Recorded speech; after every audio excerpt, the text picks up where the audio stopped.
Alright everybody, it's time for another episode of Let's Argue, where I take on all your hot takes, unpopular opinions, and difficult questions about anime. Yeah, there's already other people doing this, but you know what?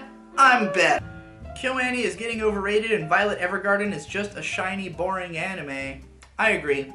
I am not impressed with it. I do think that Kyoto Animation is too often given a free pass for making shows that look good that don't necessarily have amazing scripts. And this is a problem that kind of plagues a lot of anime in general. I mean, I guess it's just a problem of it's a medium of visual artists and maybe there's not enough great writers to go around. I don't know. But like, I just really wish that more anime productions would make sure they had an incredible script before they pour all their time and energy into making something gorgeous. Because every time a show comes out that looks incredible and isn't that great script-wise, I just feel like it was a huge fucking waste, and I wish that that production had gone to something that had better writing. But I mean, if the shows are popular, then what does it fucking matter? They literally have no reason to care. The YouTube anime community's real problem is the fact that everyone has been only used formal forms of expression rather than playing around with different ways to express opinion through the magic of editing or relying on the review, vlog, or video essay format.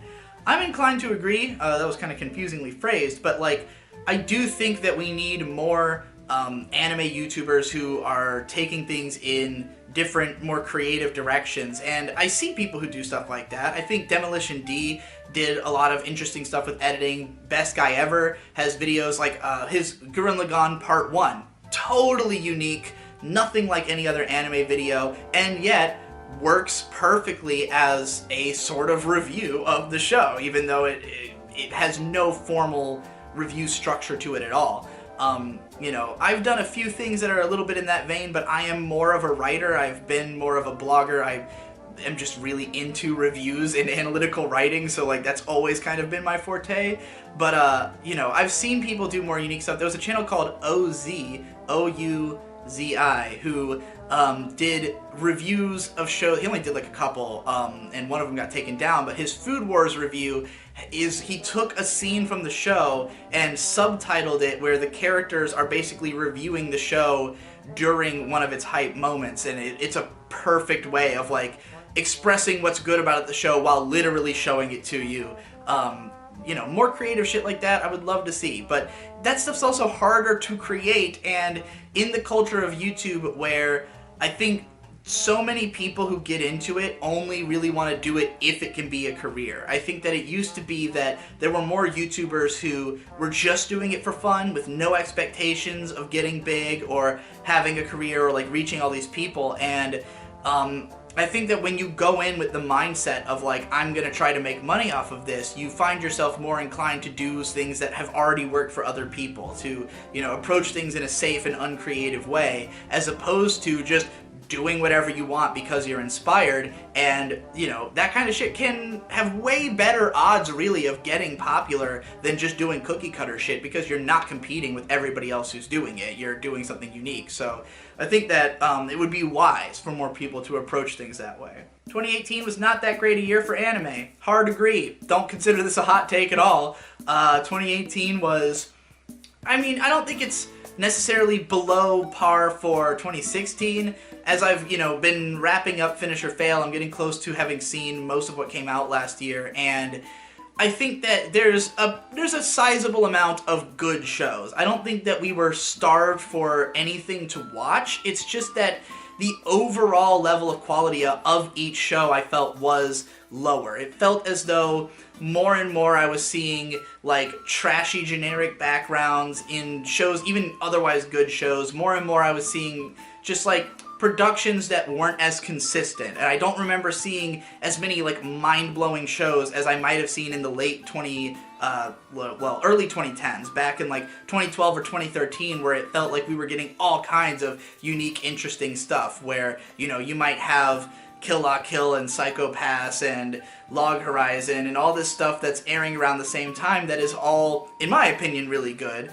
And just the density of great stuff was higher, I think, a few years prior, but we still have a lot of good shows. They just aren't as good.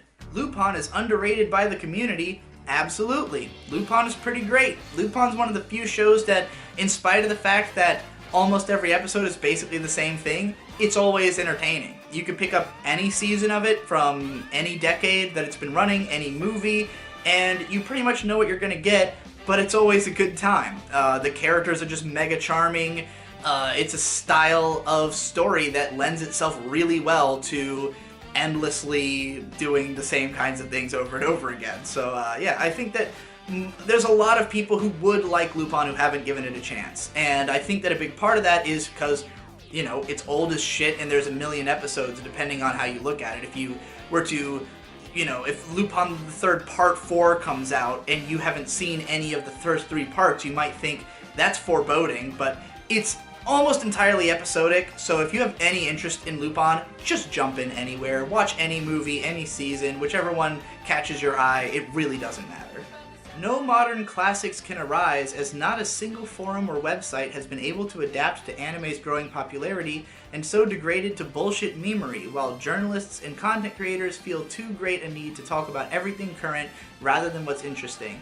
Absolutely agree. I think that I don't know about the whole no modern masterpieces can arise thing, because who even determines that, but I do think that because of the fact that journalists and content creators, including myself, are, you know, basically rewarded almost exclusively for talking about things that are current and relevant, you know, it's just, there's no incentive to talk about older stuff other than just passion and wanting more people to care about it. But it's really difficult to draw eyes to that kind of stuff. And I have found techniques you can use, like, say, if you want to talk about some 80s director, don't put his name in the title of your video. Just give it a catchy title that will get people to click, not realizing what they're really going to find out about. Because you basically have to trick people into giving a shit about things that they don't already give a shit about. And I don't think enough people have caught on to this fact to implement it. I think a lot of people really underestimate how fucking serious that you need to do that in order to get anyone to care. So I highly encourage you, if you're somebody who wants to talk about older, more obscure shit, you need to trick people. You need to. It's the only way. Believe me, I have all the data.